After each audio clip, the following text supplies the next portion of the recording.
Thank you, Lord. Salamat. Thank you, Lord, kasi iniingatan mo ako. Salamat, Panginoon, kasi yung magulang ko hindi mo hinahayaan na magkasakit.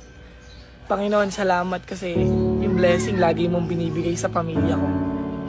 Salamat, Lord, kasi kahit mahirap, pinaparamdam mo sa akin na kaya ko. Salamat, Panginoon, kasi sa dinabi-dami ng problema, bakit ako? Salamat, Panginoon, kasi kina-challenge mo yung buhay ko. Alam niyo po, ikaw na nanonood, minsan magpasalamat ka sa Panginoon. Maganda man o pangit yung nangyayari sa buhay mo, matuto kang magpasalamat sa Panginoon. Dahil siya lang naman yung dahilan kung bakit ka matibay, kung bakit ka lumalaban, kung bakit may nakakaharap kang mga problema. Sina-challenge ka ng Panginoon dahil alam niyang kaya mo, alam niyang mapagtatagumpayan mo. Kaya thank you, Lord. Salamat, Panginoon, kasi makulit man ako, nakakalimutan ko man.